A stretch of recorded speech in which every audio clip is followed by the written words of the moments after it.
मौसी। प्रणाम मौसी जी। प्रभु के लिए हलवा प्रसाद पकाने के लिए दान दीजिए। क्या हुआ पुत्र, आज बड़े उत्साहित और प्रसन्न दिखाई दे रहे हैं। उत्साह और प्रसन्नता का विशेष कारण है मौसी। आज मैंने अपने सखा प्रभु जगन्नाथ जी को भोजन के लिए आमंत्रित जो किया है। अच्छा, तो प्रभु ने तुम्हारा हाथ थाम ही लिया। तो हलवा बनाने के लिए सूजी, घृत और गुड़ आदि तो मिल गया है। बस थोड़ा मेवा मिल जाता तो मेरा कार्य पूर्ण हो जाता। मेवा कहाँ है पुत्र मेरे पास। कुछ गुड़ चाहिए तो अवश्य दे सकती हूँ। उचित है मौसी।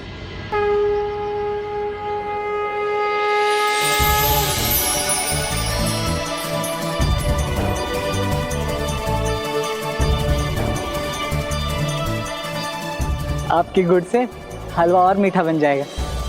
धन्यवाद मौसी। अरे पुत्र माधवदास, वहाँ कहाँ जा रहे हो? वहाँ उस घर में देखता हूँ वहाँ के गृह स्वामी मुझे थोड़ा मेवा दे दे। वहाँ मेवा लेने जा रहे हो? हाँ, क्यों नहीं जाओ? वहाँ जाओगे तो भला बुरा सुनने के सिवा कुछ नहीं मिलेगा।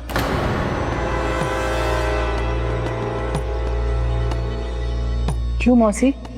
वहाँ कौन रहता है जानते नहीं हो क्या? उर्मिला मौसी। उसकी कंजूसी तो सब जानते ही है। आज तक उसने अपने घर में से एक भी अन्न का दाना किसी को दिया नहीं है।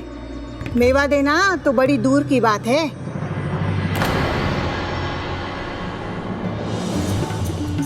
ये सारे पत्ते मेरे हैं, इसे मैं उड़कर जाने नहीं दूंगी।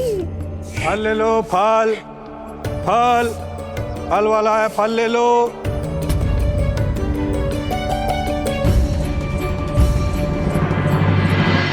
फल ले लो, फल। अरे एक चोर, कहाँ जा रहे हो तुम? मैंने कहाँ कुछ चुराया मौसी, मैं तो आपके घर के निकट भी नहीं आया। मैं अपने फल हट में बेचने ले जा रहा था। झूठ मत बोलो दुष्ट, वो मेरा पत्ता है जो तुम चुरा कर ले जा रहे हो। अरे देखो वो वाला पत्ता।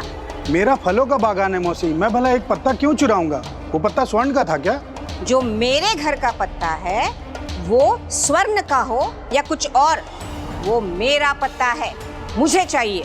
किंतु मैंने जब कुछ लिया ही नहीं, और जो मैंने लिया नहीं वो कैसे लौटा दूं? अच्छा जी, अब चतुराई करने की कोई आवश्यकता नहीं है। एक पत्ता यहाँ से उड़कर तुम्हारी टोकरी में गया, जिसे लेकर तुम भाग रहे थे। अब यहाँ वापस आओ और मुझे मेरा पत्ता दो, अन्यथा पूरे गांव वालों को मैं इकट्ठा कर लूंगी। मैंने कुछ नहीं चुराया मौसी, आप स्वयं देख लीजिए। ये लीजिए। ये देखो, ये मेरा पत्ता है। तो ले लीजिए, उठा लीजिए, रख लीजिए अपने पास। अरे ओ, अब ऐसे ही चल दिए? जो लिया उसका भुगतान नहीं करोगे क्या? भुगतान? कैसा भुगतान?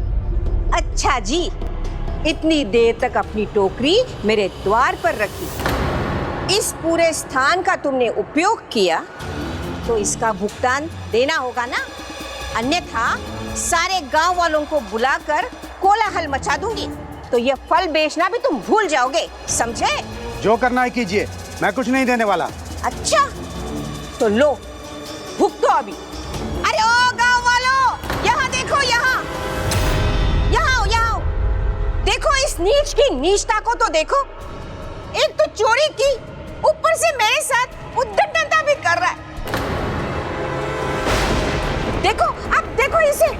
बहुत हुआ मौसी, अब बताओ क्या चाहिए आपको? ये हुई ना बात। तुम्हारी सबसे अच्छे फलों में से एक सेर फल देना, और समझ लेना, अगर सड़ा गला दिया ना तो मुझसे बुरा कोई नहीं होगा, समझा? तो अरे वो भी दो ना। हाँ,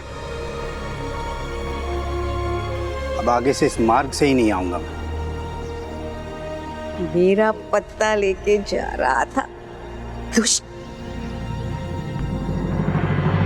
कदाचित भगवान का नाम सुनकर ऐसा ना करे वो। सावधान रहना पुत्र, कहीं तुम्हें भी लेने के देने न पड़ जाए। मौसी, संसार में जो भी होता है प्रभु जगन्नाथ जी की लीला के अनुसार ही होता है। ये जानकर कि वृद्धा उर्मिला का स्वभाव कैसा है, भक्त माधवदास पीछे क्यों नहीं मुड़े गजानन? जो होता है उसके पीछे कोई ना कोई कारण अवश्य होता है जया मौसी। किंतु इसके पीछे भला क्या कारण हो सकता था गजानन?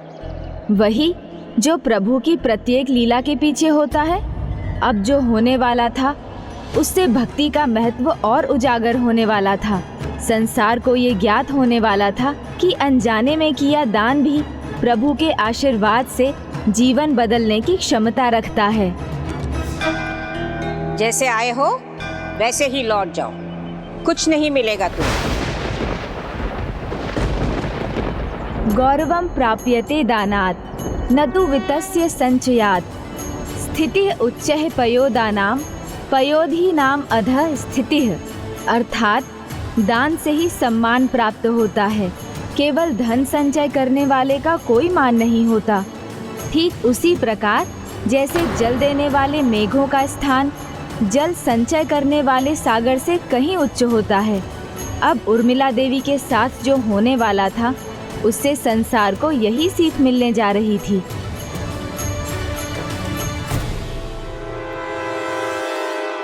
सुना नहीं तुमने? कुछ नहीं मिलेगा यहाँ पर, चले जाओ। भैया कुछ मिलना तो दूर, कहीं कुछ गवा ना बैठो। देखने में भोले भाले लगते हो, पर इस वृद्धा के सामने नहीं टिक सकोगे। तुम नहीं, इसे तुम पर मारकर मैं अपना पत्थर क्यों खोदूं? ये तो मेरे चूल्हा बनाने के काम आएगा। चले जाओ यहां से। और तुम भी, दान पुण्य मुझे नहीं सुहा था, समझे? चले जाओ।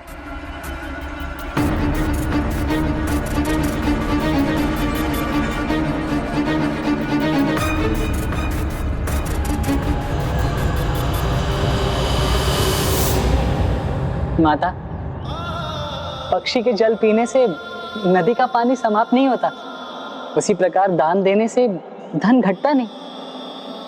और प्रभु जगन्नाथ जी पर विश्वास कर उनके नाम पर दिए गए दान के फल की आप कल्पना भी नहीं कर सकती। तुम किसका भी नाम लो, मैं तुम्हें एक दाना भी नहीं दूंगी। पर क्यों दूं? तुम्हारे भगवान ने मुझे क्या दिया है जो उनके लिए मैं कुछ करूं? अज्ञानता और मलिनता के घोर अंधकार में डूबी हुई है ये।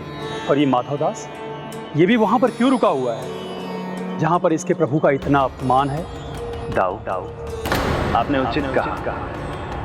अज्ञान के अंधकार ने उसे घेर रखा, किंतु किसी को अंधकार से प्रकाश में लाना, मलिन को निर्मल बनाना ही धर्म है। और माधव अपना धर्म निभाएगा, इसलिए उसका वहां रहना व्यर्थ नहीं। माता उर्मिला, जिस मिट्टी और जल से आप ये चूल्हा लिप रही, ये प्रकृति का साधन हमें प्रभु ने ही तो दिए।